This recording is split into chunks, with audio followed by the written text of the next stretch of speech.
நான்ஸ்டிக்லலாம் சமைக்கிறாங்கல்ல, அது ஹெல்த்தி தானே? அது எதுவும் ப்ராப்ளம்லாம் கிடையாதா மேம்? நம்ம ஊரில் எடுக்கேட்டட் பாப்புலேஷன் தான் மேக்ஸிமம் தெரியாத விஷயத்த பண்ணுறாங்க. பார்த்தீங்கன்னா ஒரு 5 இயர்ஸாக இருக்கும், நீங்கள் ஏதாவது ஒரு பொருள் வாங்க 4 நான்ஸ்டிக் ஃப்ரீ, நீங்கள் எதாவது வாங்க இது ஃப்ரீ. இது ஏன்னு ஒத்தராவது யோசிச்சாங்க? இதை தெரியாத நம்ம நான்ஸ்டிக்கு போனோம்னா,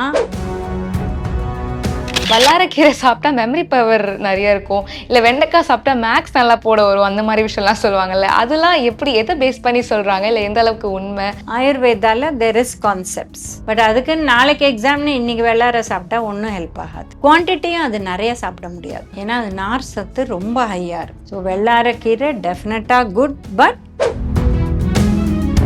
சிக்கனோட ஈரல் நல்லதா இல்லை மட்டனோட ஈரல் நல்லதா அப்படின்றது நிறைய பேருக்கு ஒரு டவுட்டாகவே இருக்கு. எந்த புரத சத்து உள்ள உணவும் கருத்து போச்சுன்னா கெடுது. It can lead to stomach cancer. சிக்கன்ல குட் ஃபேட், மட்டன்ல நாட் குட் ஃபேட். பட் ஈரல்ல ரெண்டும் கிட்டத்தட்ட சமம். அதை கொதிக்க விட்டு விட்டு, அதுவும் எண்ணெயில், மட்டன்ல 4.4 கொழுப்பு சத்து, சிக்கன்ல 3.4. ஆனால் அந்த 4.4 மைத்ரி மூவி மேக்கர்ஸ் தயாரிப்பில் ஆதிக் ரவிச்சந்திரன் இயக்கத்தில் அஜித் குமார் நடிக்கும் குட் பேட் அக்லி வெற்றி நடை போடுகிறது. இப்போ நார் சத்து உள்ள பிஸ்கெட் சொன்னீங்க. இப்போ மைதா போட்டு அதில் நார் சத்து 0.01 இருந்தால், ஃபைபர் இருக்கிற பிஸ்கெட்டில் 1 இல்லை 1.5 இருக்கும். ஒரு ஷேட் பெட்டர், அவ்வளோதான். பட் அதுலேயும் சர்க்கரை இருக்கு, அதுலேயும் வெண்ணெய். இதுக்கும் மேலே பார்த்தீங்கன்னா சுகர் ஃப்ரீ பிஸ்கெட். அதை பார்த்தோன்னே எடுத்து சாப்பிட்றாங்க, டயபிட்டிஸ் இருந்தா கூட. சுகர் ஃப்ரீ என்ன போடுறாங்க, அஸ்பார்டேம் இல்லை சாக்கரின்னா இருந்தால் தொடவே கூடாது. ஓகே, ஸ்டீவியாவாக இருந்தால் பரவாயில்ல. ஸோ அந்த மாதிரி விஷயங்கள் பார்க்கணும். ரெண்டாவது, சுகர் ஃப்ரீன்னு சொல்லிட்டு மைதா போட்டு கொடுத்தா நல்லதே இல்லை, டயபிட்டிஸ்க்கு சுகர் ஏற்றும். கோதுமைன்னா எவ்வளோ பர்சன்டேஜ் கோதுமை? இப்போ இந்த டாபிக் பேசுறச்சே நம்ம பிரெட்டை பற்றி கூட பேசலாம். ஏன்னா எல்லாரும் சொல்கிறாங்க, நாங்கள் பிரெட்டு கோதுமை பிரெட் தாம்மா சாப்பிட்றோம். பட் நீங்கள் ஃபுல் கோதுமையில் பிரெட்டு பண்ணால் ஹார்டாக இருக்கும், அதை எதுலையா டிப் பண்ணி தான் சாப்பிட முடியும். ஸோ ஃபுல் கோதுமை கிடையாது. அதை லேபிளில் படிச்சிங்கன்னா அதில் பர்சன்டேஜ் போட்டிருப்பான், மைதாவும் இருக்கும் அதில். ஸோ இந்த அளவு நம்ம ஏமாறுறோம். அவங்க நினச்சிக்கிறாங்க ஒரு ஸ்லைஸ் பிரெட் ஈக்குவல் டு 1 சப்பாத்தின்னு நினச்சிக்கிறாங்க. சம்மந்தமே கிடையாது. ஏன்னா சப்பாத்தி ஃபர்ஸ்ட் வீட்டில் கோதுமையை வாங்கி நம்ம அரைச்சி சலிக்காத சப்பாத்தி பண்ணுறோம், அப்படிதான் பண்ணணும். இங்கே கோதுமையோட மைதா இருக்கு, அது தவிர கொழுப்பு சத்து. எந்த பேக்கரி ஐட்டம் எடுத்தாலும் 20% மினிமம் கொழுப்பு சத்து. எவ்வளோ சாஃப்டாக இருக்கோ ஜாஸ்தி ஆகிட்டே போகும். ஓகே, ஸோ இதெல்லாம் ரொம்ப ரொம்ப ஜாகிரதையாக இருக்கணும். இதை விட கொடுமையான ஒரு விஷயம் பஃப்ஸ்.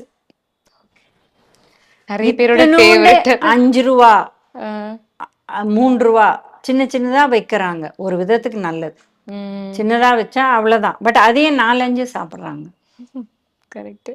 பஃப் எப்படி செய்கிறாங்கன்னா, மைதா, அது மேலே ஒரு லேயர் வனஸ்பதி ஆயில், அது மேலே மைதா, இந்த மாதிரி 6 லேயர் 7 லேயர். அதுதான் அப்படி உங்களுக்கு அந்த பரோட்டாலையும் பஃப்லையும் அப்படியே அந்த காரா பிஸ்கெட்லையும் அது அப்படியே வெள்ளை வர்றது இதனால தான். இது பூரா உடம்புக்கு கெடுதல். ஓகே.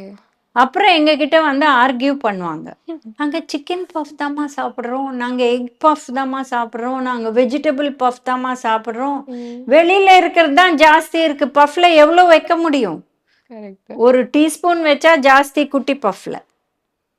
ஸோ எவ்வளோ கிடைக்கும் உங்களுக்கு? எக்காக இருக்கட்டும், சிக்கனாக இருக்கட்டும், மட்டனாக இருக்கட்டும், வெஜிடபிளாக இருக்கட்டும், சிறிய அளவு தான் கிடைக்கும்.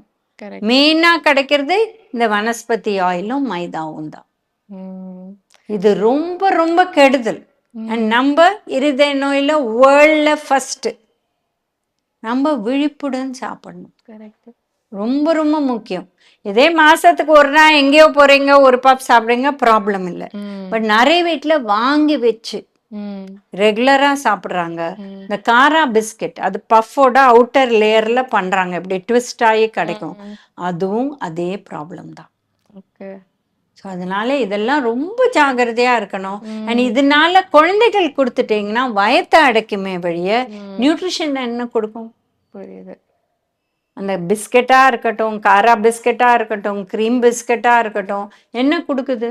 ம். மாவு சத்து, கொழுப்பு சத்து, புரியுது மேம். நிறைய சோடியம் சத்து, இவ்வளோதான். புரியுது.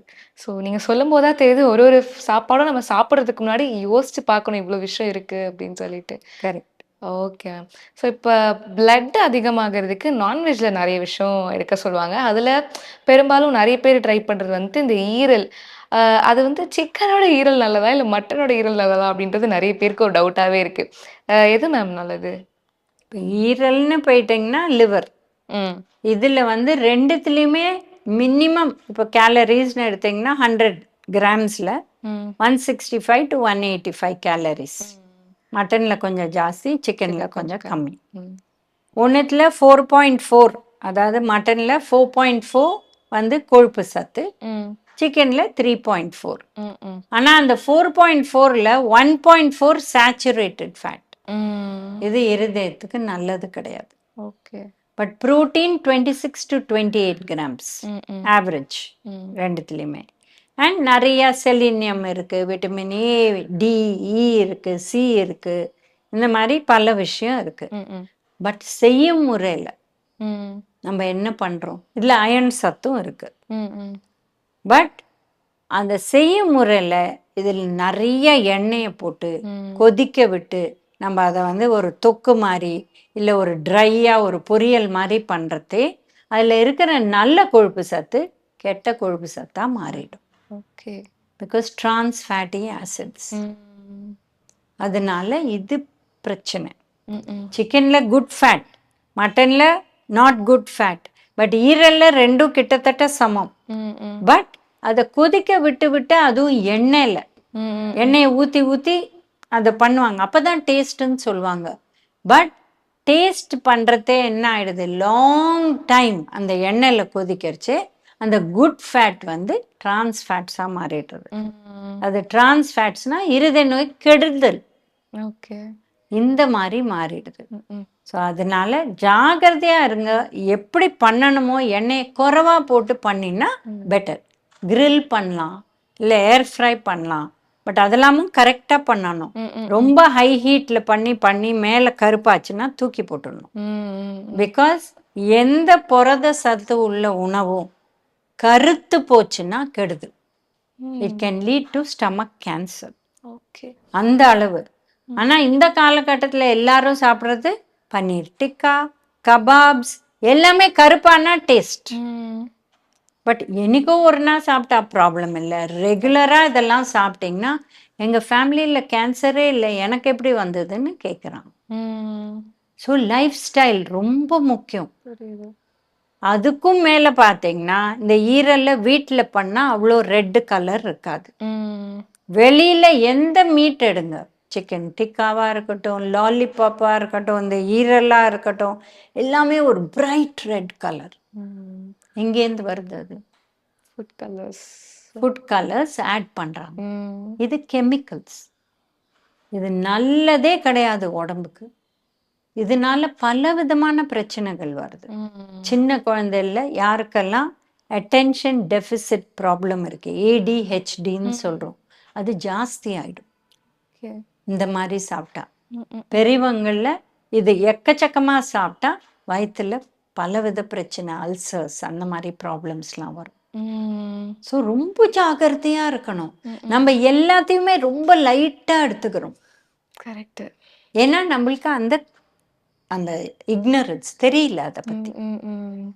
புரியுது மேம். லைக் சத்தா இருக்கு, இதெல்லாம் சாப்பிடணுன்றதை தாண்டி அதை எப்படி சாப்பிடணுங்கிறது எவ்வளோ முக்கியம் அப்படின்றது நீங்க சொல்லும்போது தெரியுது மேம்.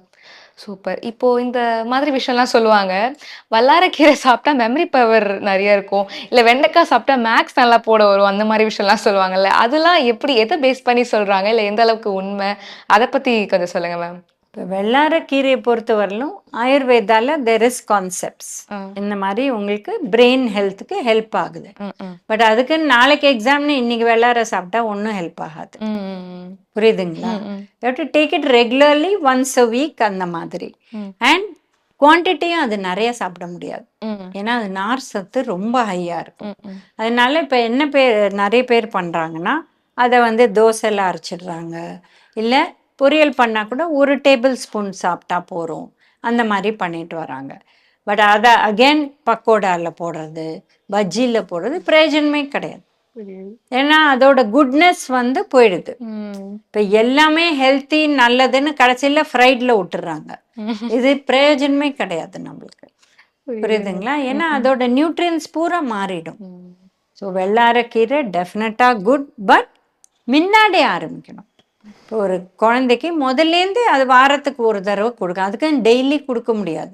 உடனே வெள்ளார பவுடர் எடுத்து போட்டு மிக்ஸ் பண்ணி கொடுக்குறாங்க. அந்த மாதிரி கொடுக்க வேண்டாம். வாரத்தில் ஒரு தடவை ரெகுலராக உணவில் நீங்கள் வந்து அதை யூஸ் பண்ணால் அதோட பெனிஃபிட் டெஃபினட்டாக இருக்குது. ஓகே. இப்போ மேத்ஸ்க்கும் வெண்டைக்காய்க்கும் அதில் ஒன்றும் சயின்ஸே இல்லை, ரிசர்ச்சும் இல்லை. பட் வெண்டைக்காய் is a very good vegetable. அதை சாப்பிட்டா பெனிஃபிட் வருமே வழிய மேத்ஸ் போட முடியும் அப்படிங்கிறது வெண்டைக்காவை சாப்பிட வைக்கிறாங்க.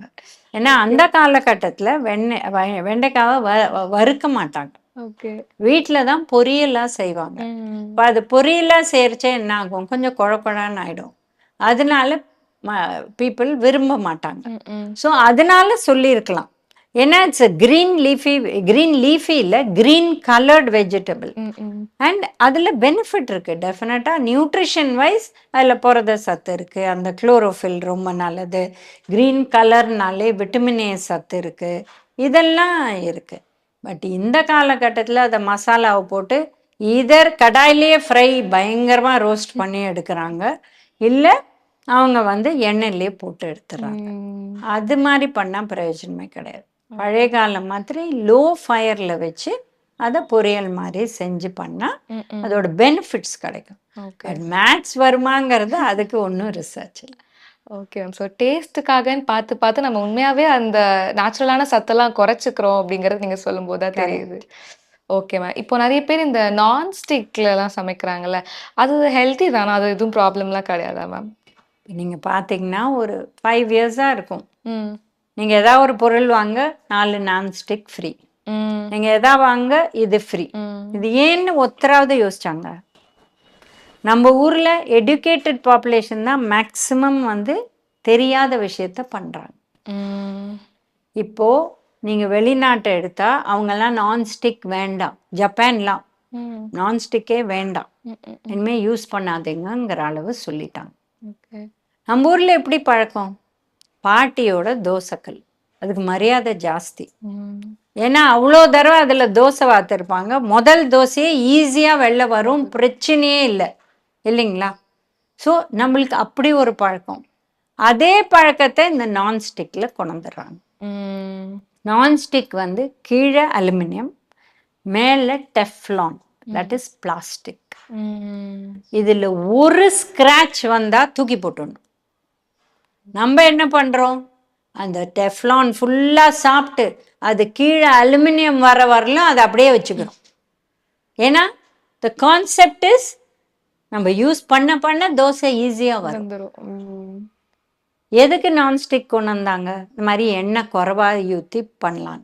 நம்ம ரெகுலர் தோசைக்கல்லே தோசைக்கட்டு யூஸ் பண்ணி, இரும்பு தோசைக்கல்லே இல்லை வெங்காயம் இல்லை உருளைக்கிழங்கு இதை நல்லா அப்படியே தீத்திட்டு அப்புறம் தோசை வாருங்க, ஈஸியாக வரும். ஃபஸ்ட்டு தோசையே ஈஸியாக வரும். இதை தெரியாத நம்ம நான்ஸ்டிக்கு போனோன்னா அதில் ஒரு ஸ்க்ராட்ச் வந்தால் தூக்கி போடணும். பண்ணுவோமா? இவ்வளோ விலை கொடுத்து வந்ததுமா, ஃப்ரீயாக வந்தால் கூட ஃப்ரீயாக வந்ததுமா, அதை எப்படிமா தூக்கி போட முடியும்? அதில் ரூல் போட்டிருப்பான், ஸ்க்ரப்பர் போடக்கூடாது, சாஃப்ட் ஸ்பாஞ்ச் தான் யூஸ் பண்ணும்.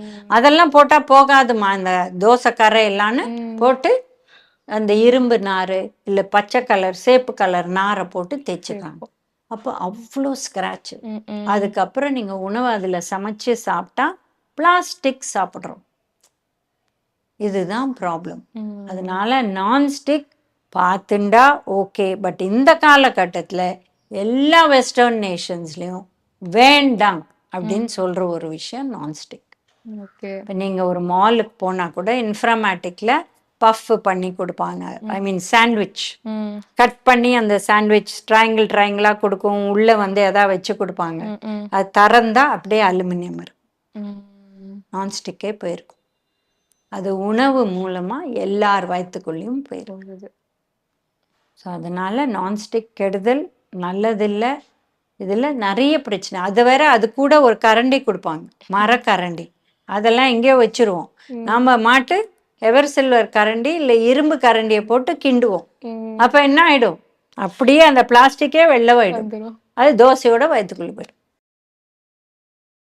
மைத்ரி மூவி மேக்கர்ஸ் தயாரிப்பில் ஆதிக் ரவிச்சந்திரன் இயக்கத்தில் அஜித் குமார் நடிக்கும் குட் பேட் அக்லி வெற்றி நடை போடுகிறது.